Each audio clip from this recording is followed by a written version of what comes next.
from a digital native society, we are very rapidly moving into a AI native society, where majority of our kids, if they want some information, they're not going to be looking into a book or a newspaper, but not even Google it, but they will prompt any of the AI agents. So in such a rapid world, we'll also have to make sure that they are protected from the over digital presence and over connectedness that they are exposed to at a very young age.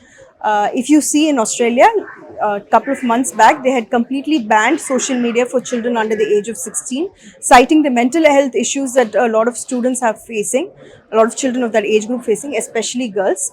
It sets very high standards of living, which is not possible, but people want to portray that they have the best life, they have the best career, they have had the best holidays, which will always put the student in a trap of thinking of how others are and how do you get validation from others.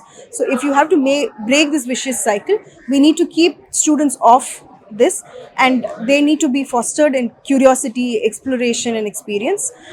In fact, there are a lot of studies that say boredom actually is the trigger for creativity. So we need to let our kids have a childhood that we all enjoyed and not ruin it in front of screens and in front of connections that don't bring a lot of meaning to them.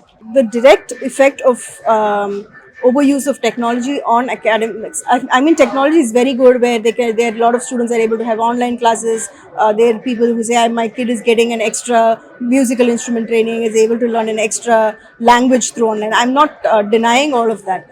That needs to continue. I'm not saying everything needs to be avoided. But what I'm trying to say is, you have to also understand the attention time span of children have come down drastically. They are not able to look into one content or look into one thing and sit and listen for some time. That is going to be a great challenge for them, because they will not have focus, they will not have commitment, they will not have dedication.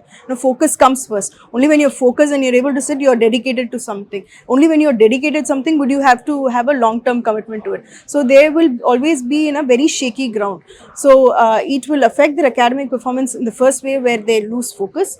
The second way is they always think there is always help. If you always are sitting with a calculator and teach a child to even learn 5 plus 2, the child is not necessary. I can put 5 plus 2 on the calculator. So if the technology is always available at their hand, so they are not going to improve their thinking skills, their problem solving skills.